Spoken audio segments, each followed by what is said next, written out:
Good evening guys. So ngayon, meron mga tig-20 dito. Ito yung galing sa office ng tita niya dahil dinala po siya doon at may nagbigay sa kanya ng pamasko.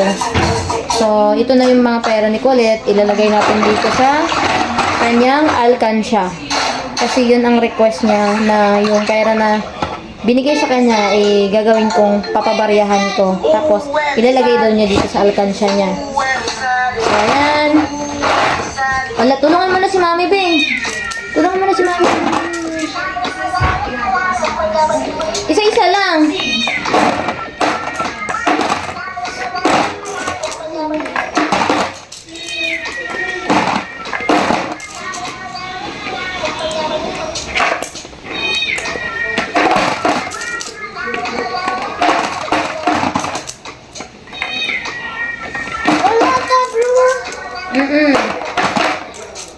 So, ayan. Pinuhulog ko na po yung pera ni Colette. Siguro pag napuno to, abutin siguro to ng 20,000. Opo. Opo. Ay, para sa computer ni Colette. Actually guys, tatlo yung balo niya. Tatlo yung alkansya niya. Yung isang maliit, puno na. Tapos yung isang medyo malaki, kalahati na rin. Ayan, medyo mabigat na. So, ayan.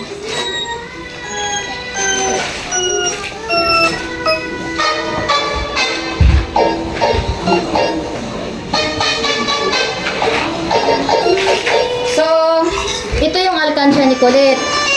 Ito, kalahati na niya to. Ito yung baboy niya. Kalahati na. Tapos itong isa puno na.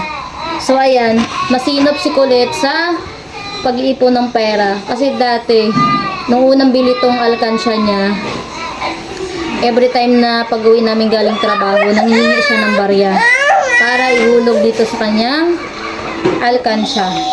So ito, puno na rin to. Ito yung puno na kalahati. Ito naman halo. May tagpiso, ganon. Ito, ganon din.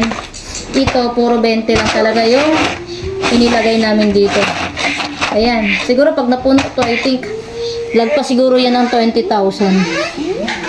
So, ayan guys. Sa bata dyan, sana tularan din itong si Zach na marunong na mag-ipon ng pera. Masinop sa pera. Kasi pag may pera siyang, pag nakakita siya ng barya, lagi niya sinasabi na ihuhulog sa baboy. So, sana paglaki niya, ganun pa rin si Colette. Hindi siya maging gastador. Diba? Para makapag-ipon siya. Para sa kanyang future. So, ayan. So, ayan si Colette kasi, busy-busy Busy-busy sa panunood Ayan, oh. Oh. Bye-bye na, love. Bye-bye. Oo, baboy. Hindi yan mumu. Wala mumu dyan.